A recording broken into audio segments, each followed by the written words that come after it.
Welcome to the KD looters guys. ನೀವು ನೋಡ್ತಾ ಇರೋದು ಸ್ಟಾರ್ಟಿಂಗ್ ಇಲ್ಲಿ ಪೇಮೆಂಟ್ ಪ್ರೂಫ್ನ ತೋರಿಸ್ತಾನೆ. ನನ್ನ ಹತ್ರ 2,000 ಅಮೌಂಟ್ ಇದೆ. 2,000 ಅಮೌಂಟ್ನ ಎಂಟರ್ ಮಾಡ್ಕೊಂಡ್ಬಿಟ್ಟು ಇಲ್ಲಿ ಕೆಳಗಡೆ ಟ್ರಾನ್ಸ್ಫರ್ ಮನಿ ಅಂತದೆ. ಸೊ ಇದ್ರ ಮ್ಯಾಗ ಕ್ಲಿಕ್ ಮಾಡ್ಕೊತೀನಿ. ಕ್ಲಿಕ್ ಮಾಡ್ಕೊಂಡ ತಕ್ಷಣ ಓಕೆ ಮ್ಯಾಗ ಕ್ಲಿಕ್ ಮಾಡ್ಕೊಂಡೆ. ಸ್ವಲ್ಪ ಲೋಡಿಂಗ್ ತೊಗೊಂಡ್ಬಿಟ್ಟು ಪೇಮೆಂಟ್ ಸಕ್ಸಸ್ಫುಲ್ ಅಂತ ತೋರಿಸುತ್ತೆ.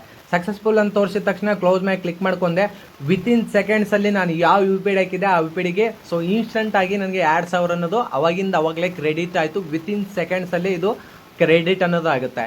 ಸೊ ನಾನು A to Z ಎಕ್ಸ್ಪ್ಲೇನ್ ಮಾಡ್ತೀನಿ. ಒಳ್ಳೆ ಬೆಸ್ಟ್ UPI ಅರ್ನಿಂಗ್ ಅಪ್ಲಿಕೇಶನ್ ಅಂತ ಹೇಳ್ಬೋದು. ಸ್ಟೂಡೆಂಟ್ಗೆ ತುಂಬ ಹೆಲ್ಪ್ ಆಗುವಂಥ ಅರ್ನಿಂಗ್ ಅಪ್ಲಿಕೇಶನ್ನು. ₹1 ಕೂಡ ನೀವು ಇಲ್ಲಿ ಇನ್ವೆಸ್ಟ್ ಮಾಡೋಂಗಿರಲ್ಲ.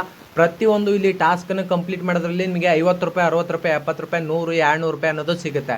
ಜಸ್ಟ್ ಒಂದೊಂದು ಟಾಸ್ಕನ್ನು ಕಂಪ್ಲೀಟ್ ಮಾಡಿದ್ರು ಅಷ್ಟೇ ಅಲ್ಲ. ಇದರೊಳಗೆ ನೀವು ರೆಫರ್ ಮಾಡಿ ಕೂಡ ನೀವು ಅರ್ನಿಂಗ್ ಅನ್ನೋದು ಮಾಡ್ಕೋಬೋದು. A to Z ಕೊಡ್ತೀನಿ. ಎಲ್ಲ ವಿತೌಟ್ ಇನ್ವೆಸ್ಟ್ಮೆಂಟ್ ಇರುತ್ತೆ. ವಿತ್ KYC ವಿತೌಟ್ ಕೊಡಿಸಿ ಎಲ್ಲ ಥರ ಅರ್ನಿಂಗ್ ಅಪ್ಲಿಕೇಶನ್ಗಳು ಟಾಸ್ಕ್ಗಳನ್ನು ಇರ್ತಾವೆ. ಸೊ ಅದನ್ನ ಕಂಪ್ಲೀಟ್ ಮಾಡಿ ಇದರೊಳಗೆ ನೀವು ಏನಿಲ್ಲ ಅಂತಂದ್ರು ಸೊ ಆರಾಮ್ಸೆ ಒಂದು ₹500ರಿಂದ ₹1,000 ನೀವು ಆರಾಮ್ಸೆ ಮಾಡ್ಕೋಬೋದು.